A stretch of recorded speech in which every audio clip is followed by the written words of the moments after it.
¿Sabías que la Biblia es muy clara en que nuestro Dios es un Dios de misericordia y compasión? Pero las Escrituras también declaran en el Nuevo Testamento que es terrible caer en las manos del Dios vivo. Vamos a hablar de la tensión entre el juicio de Dios y su misericordia en esta transmisión. No querrás perderte un solo momento.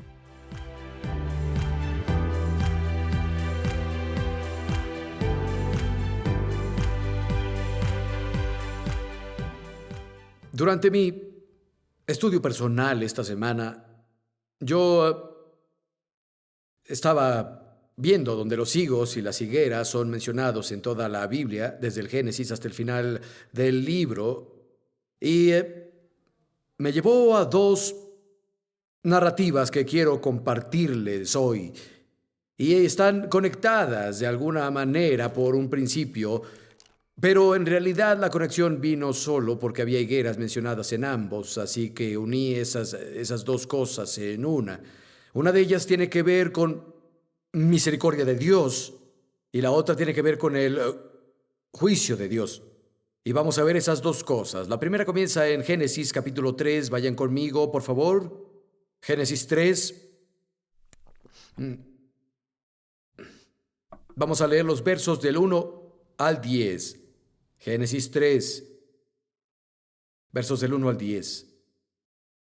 Génesis 3, verso 1. La serpiente era más astuta que todos los animales del campo que Dios había hecho. Le preguntó a la mujer: ¿Dios les dijo que no comieran de ningún árbol del jardín? La mujer respondió a la serpiente: podemos comer del fruto de todos los árboles, pero en cuanto al fruto del árbol que está en medio del jardín, nos dijo: no lo coman, no lo toquen o morirán. La serpiente le dijo a la mujer: no es cierto que morirán. Dios sabe que cuando coman de ese árbol se les abrirán los ojos y llegarán a ser como Dios, conocedores del bien y del mal. La mujer vio que el fruto del árbol era bueno para comer y que tenía buen aspecto y era deseable para adquirir sabiduría, así que tomó su fruto y lo comió. Luego le dio a su esposo y lo comió. Se les abrieron los ojos a ambos y vieron su desnudez. Entretejieron hojas de higuera para cubrirse. Oyeron que Dios, el Señor, andaba recorriendo el jardín en el fresco del día. Adán y su esposa se escondieron de la presencia del Señor Dios entre los árboles del jardín. Pero Dios, el Señor, llamó al hombre y le dijo: ¿dónde estás? Él contestó: escuché que andabas por el jardín y tuve miedo porque estoy desnudo. Por eso me escondí. Es una gran historia, ¿no? ¿Saben? En esta historia vemos que Adán y Eva no creyeron en la palabra de Dios y sí creyeron en la palabra del diablo, la serpiente. Ellos creyeron lo que la serpiente dijo sobre lo que Dios había dicho y creo que Dios tal vez no tiene más grande placer que cuando creemos en Él, cuando creemos su palabra. Y dice que Eva vio que el árbol era agradable, que era bueno para comer. Vayan conmigo, por favor, al capítulo 2, verso 9. De la tierra Dios el Señor hizo que todo árbol creciera, agradable a los ojos y bueno para comer. En medio del jardín hizo crecer el árbol de la vida y el árbol del conocimiento del bien y del mal. No había nada diferente en cuanto a la apariencia entre este árbol del conocimiento del bien y el mal.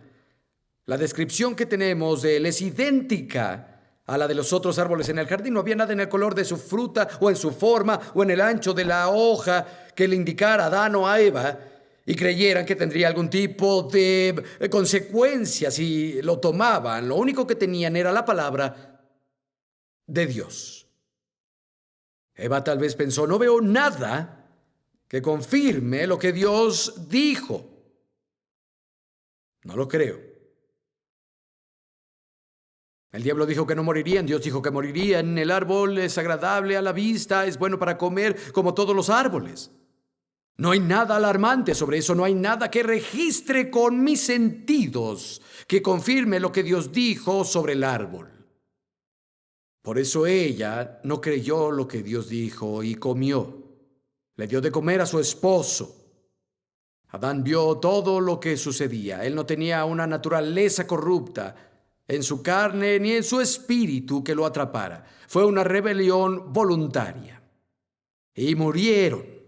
En nuestra Biblia dice, seguramente morirás, pero en el hebreo original Dios les dice, morirán, morirán. La palabra morir doble, morirán una muerte doble. Y murieron ese día. Tuvieron una muerte espiritual. Significa ser cortado de Dios, estar separado de Dios. Adán y Eva fueron cortados de la vida de Dios y vemos que entraron temor y vergüenza en el mundo junto con su pecado. Y hasta ahora, el temor y la vergüenza aún siguen al pecado. Entre reuniones estaba sentado en un cuarto comiendo algo. La puerta se abrió. Entró nuestra nuera Bethany con Asher y Sawyer, y Asher, como siempre hace, corrió por el cuarto, saltó a mi regazo. ¡Abue! Me abrazó como si me fuera a sacar todo el oxígeno de los pulmones. Puso su cabeza en mi pecho.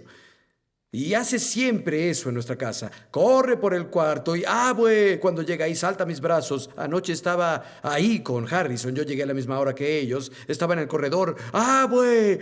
Corrió tan rápido como pudo. Me arrodillé y él saltó y se aferró a mí. Es una de las alegrías de ser abuelo. Y creo que debió haber sido así en el jardín. Cuando el Señor llegaba, Adán corría, Señor, lo abrazaba y lo sostenía, te extrañé, me alegra que estés aquí. Y el Señor decía, también te extrañé, Adán, ¿qué quieres hacer hoy? Señor, hay unos peces fantásticos, los encontré del otro lado del jardín, no les he puesto nombre, ¿quieres venir a verlos? Eso sería genial, Adán, es una larga caminata, ¿no te importa? No, vamos. Caminaban y reían y había compañerismo y hablaban, pero ahora cuando Adán peca, no corre a Dios, escapa de Dios. Y está avergonzado, intenta cubrir su vergüenza, cubrir su pecado, con hojas de higo. Job dice esto en Job 31, verso 33, si hubiera cubierto mis transgresiones como Adán, al ocultar mi iniquidad en mi regazo. Es lo que Adán intentó hacer, intentó cubrir su transgresión, simbolizada por hojas de higo. Y los ojos de Adán y Eva fueron abiertos, pero no como el diablo les prometió. Los ojos de su conciencia fueron abiertos de pronto y pudieron ver, vieron la felicidad de la que habían caído y la miseria donde cayeron. Se les abrieron los ojos y vieron que estaban desnudos. Literalmente se vieron desnudados. Vieron que les habían quitado la belleza inocente que habían poseído unos momentos antes. Vieron que les habían quitado su intimidad con Dios, les quitaron la naturaleza pura y sin pecado, les quitaron el dominio que Dios les había dado, les quitaron el honor y la alegría de su casa en el paraíso. Vieron que les habían quitado la paz, les quitaron la felicidad, les quitaron todos los privilegios y bondades que Dios les había dado. El diablo dijo, se les abrirán los ojos y lo verán. Pero no le dijo que verían ángeles con espadas de fuego resguardando la entrada al jardín, evitando que entraran. Pero eso es lo que vieron. Y pienso en Dios en esta historia. Cuando Adán transgredió, Dios de pronto apareció en fuego y terremoto y explotó. ¡Adán! ¡Qué tonto! Te has condenado a tu prole. No había una ley del pecado en tu carne que te llevara a la tentación. ¿Cómo te atreves a creerle a la serpiente y no a mí? Rebelde, traidor, te desconozco. No, Dios no apareció de pronto, entre truenos de juicio. De hecho, no apareció por un tiempo. La indicación que nos dan es que Dios llega un tiempo después y cuando aparece en lo fresco del día, viene caminando. ¡Qué raro es eso! Debió estar en forma humana si caminaba. Tal vez en la persona de la segunda parte de la Trinidad. Y creo que así es como Dios caminaba y hablaba con Adán y Eva en el jardín. Era Jesucristo. Y vino caminando casi para representar el hecho de que es lento para la ira. y grande en misericordia. Porque el pecado más horrible de la historia de la humanidad abrió la puerta al infierno, lanzó a toda la tierra al caos, y Dios camina a la escena, mostrando su refreno. Y leemos en el verso 8 que escucharon el sonido del Señor Dios caminando en el jardín y se escondieron. La palabra sonido literalmente significa voz. Muchas traducciones lo ponen así. Es la misma palabra traducida por voz en todo el Antiguo Testamento. No era que Dios estuviera rompiendo ramas al caminar a través del jardín. Escucharon la voz del Señor Dios. Y luego en el siguiente verso dice, y el Señor le llamó a Adán. Adán, ¿dónde estás? Pero en ese momento Dios estaba hablando solo. Llegó un tiempo después y escucharon su voz hablando y corrieron a esconderse. ¿Qué estaba diciendo? Creo que tengo una idea. Dios habla solo varias veces en la Biblia. Unas de las veces no lo leeremos ahora, te animo a que lo leas luego, está en Oseas capítulo 11. El pueblo de Dios, Israel, lo había desobedecido de nuevo y Dios tiene un monólogo, habla solo y dice, cuando Israel era un niño lo amé, lo tenía cerca, le enseñé a caminar, pero cuando los llamé corrieron a sus ídolos. Los atraje con lazos de amor, los liberé y los cuidé también, pero sus corazones estaban inclinándose contra mí. ¿Cómo puedo rendirme o cómo puedo entregarlos como esas ciudades que fueron destruidas? Y luego Dios dijo, mi corazón se agita en mí, mi corazón está roto. No voy a llevar a cabo la fuerza de mi ira, porque soy Dios y no hombre. No liberaré mi ira. Y creo que tenía que ser algo similar en el jardín cuando Dios caminaba. Decía, es mi hijo. Lo creé a mi imagen y semejanza. Hemos hablado, hemos amado, hemos reído. Le he dado el dominio de toda mi creación. Pero no puedo responder con mi ira. No voy a responder con mi ira. Voy a tener misericordia. Y luego Dios lo llamó, Adán, ¿dónde estás? Dios sabía dónde. Es una pregunta de naturaleza espiritual. ¿Dónde estás espiritualmente, Adán? Y luego les dice que habrá consecuencias a sus acciones, pero de inmediato habla de redención. De inmediato comienza a sembrar esperanza en el futuro. Profetiza la simiente de Eva, Jesucristo, aplastando la cabeza de la serpiente y trayendo la redención que limpia y restaura y trae compañerismo y gloria y paz y dominio y todo lo que se había perdido. Y tengo una palabra para ti hoy. Si has pecado, no corras de Dios. No consigas hojas de higo e intentes cubrir tus transgresiones. Proverbios 28:13 dice, el que cubre sus pecados no prosperará, pero el que los confiesa y se aleja de ellos obtendrá misericordia. Salmo 145, versos 8 y 9 dice, el Señor es clemente y compasivo, lento para la ira y grande en la misericordia. El Señor es bueno con todos, Él se compadece de toda su creación. Como dice el viejo himno, hay una fuente llena de sangre que salió de las venas de Emanuel, y los pecadores se sumergen bajo el flujo, se limpian sus manchas de culpabilidad. Desde entonces, por fe, veo el arroyo, la provisión de las llagas fluir. El amor redentor ha sido mi tema y lo será hasta que muera. Amigos, servimos a un Dios de misericordia.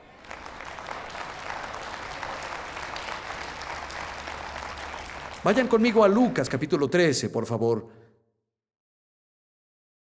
Hay otra narrativa aquí. De nuevo, la cosa que las une, al menos en mi estudio, es una higuera. Quiero que lean de los versos 1 al 9 de Lucas 13. Personas en aquella ocasión le contaron a Jesús sobre unos galileos a los que Pilato había dado muerte cuando ofrecían sus sacrificios. Jesús les respondió: ¿piensan ustedes que estos galileos eran más pecadores que todos los demás por haber sufrido así? Les digo que no. A menos que se arrepientan, todos ustedes perecerán.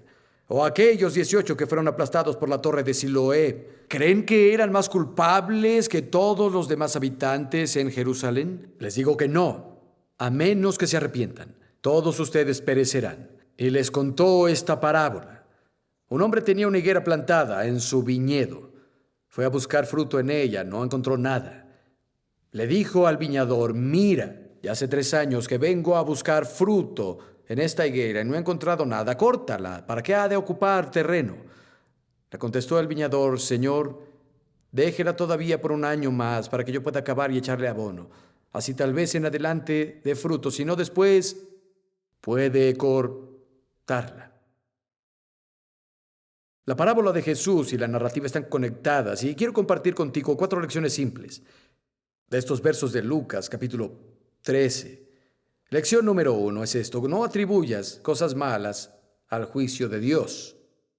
No apuntes a los que sufren mucho y digas deben ser grandes pecadores experimentando la ira de Dios. A veces las cosas malas le pasan a la gente buena.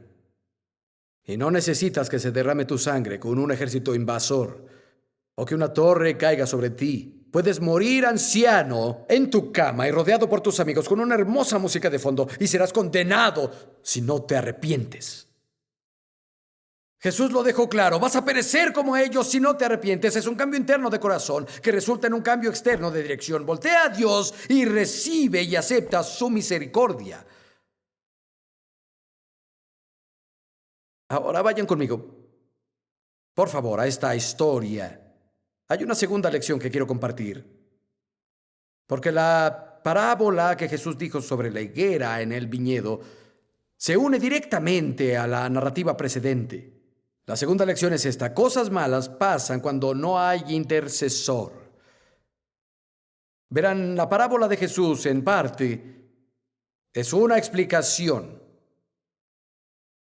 por los hombres que habían muerto, por los soldados de Pilato y por los que cayeron muertos cuando la torre cayó sobre ellos. Él cuenta la historia de la higuera, que obviamente representa una persona, y el juicio, destrucción que se acerca a esa persona. La destrucción viene en camino, a menos que alguien se pare en medio y gane más tiempo para el árbol. Esa persona, amigos, se llama intercesor. Y hallaron misericordia. Y hallaron una oportunidad para que el árbol produjera fruto. ¿Sabías que la Biblia dice que Dios busca un intercesor? No subestimes el poder que tus oraciones tienen. Mantendrán vivas a algunas personas lo suficiente para que sean salvadas. Pero a veces pasan cosas malas porque Dios no encuentra un intercesor. Y luego, como siempre, las palabras de Jesús eran por capas. Y puedes verlas desde diferentes puntos de ventaja. La tercera lección es esta: que cuando Dios juzga, es un juicio justo. A esa higuera que representa a la persona se le dieron todas las oportunidades posibles de dar fruto. No creció por la banqueta como la higuera que Jesús maldijo. Este hombre dice que la plantó en su viñedo. Bueno, un viñedo es para las vides, pero le dieron un cuidado especial. De acuerdo a Isaías 5, Dios dice: planté un viñedo, lo limpié y planté mis vides elegidas, y fue a su viñedo esperando encontrar fruta. Era el propietario y tenía el derecho sobre el árbol. Tenía derecho a esperar fruta. Y luego dice que él no envió a alguien, él vino personalmente. No una, no dos, varias veces en un periodo de varios años, esa persona que tuvo un encuentro con Dios. Él fue a ellos personalmente. Y luego después de eso le da más tiempo y más oportunidades. Es la mejor tierra, es la mejor atención, es suficiente tiempo. Y finalmente todos los medios disponibles se agotan y el juicio aparece. Nadie podrá decir el día del juicio: Dios, eres injusto, nunca me diste una oportunidad. Nadie. Dios es infinito en su paciencia y su amabilidad. Viene a las personas por un camino, por otro, una y otra vez. No sé cómo es en la vida de cada persona, en todas culturas, en cualquier parte del mundo, pero estoy satisfecho de que Dios sea justo.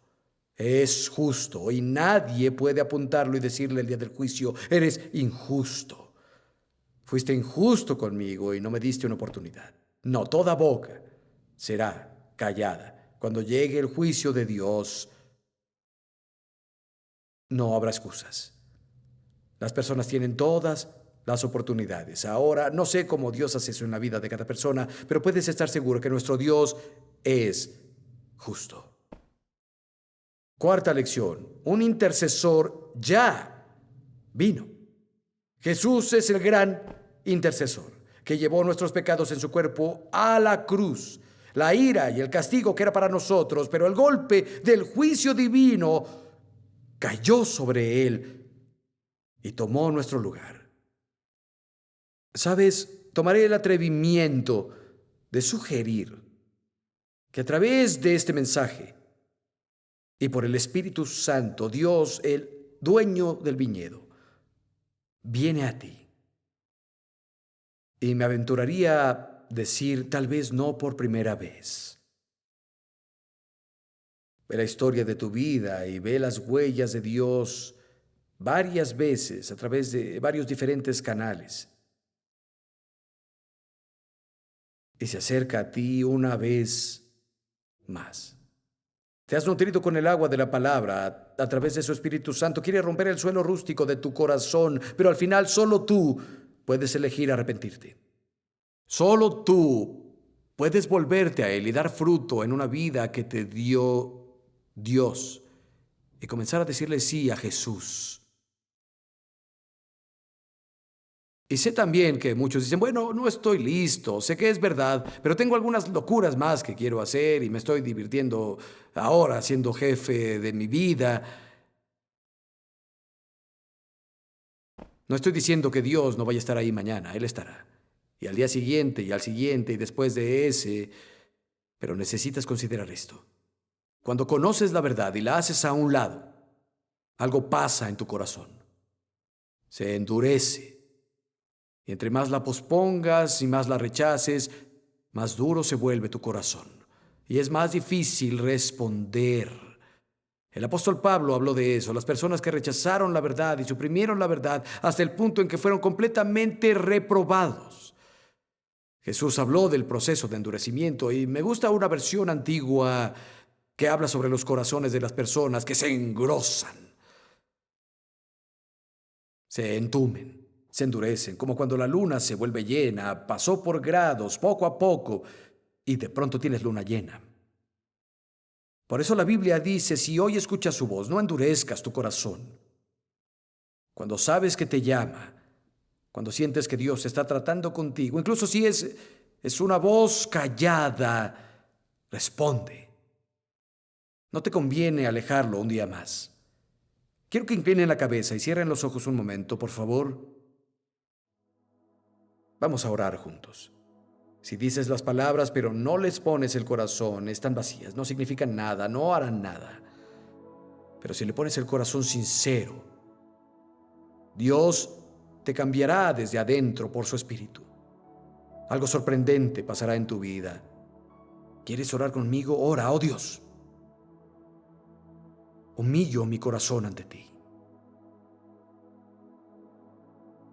Y quiero agradecerte por amarme tanto. y por amar tanto a todo el mundo, enviaste a tu Hijo a morir en nuestro lugar. Jesús, gracias por tomar la pena de nuestro pecado, de mis pecados. Creo que moriste y fuiste resucitado de los muertos. Y te pido ahora que seas mi Señor. Vengo a ti por fe y pongo mi confianza en ti para cambiarme, para guiarme, para caminar conmigo y hablar conmigo. A partir de este momento, mi vida ya no es mía. Pongo todo en tus manos, Jesús.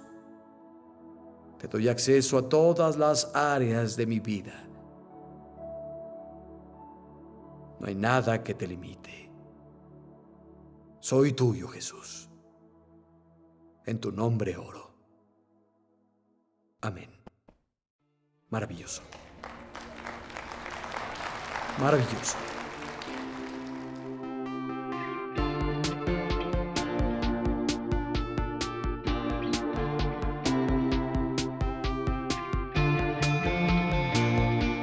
Espero que te animara la transmisión de hoy. Necesitas saber que hay un Dios en el cielo que conoce tu nombre. No eres una persona más en la multitud para Él.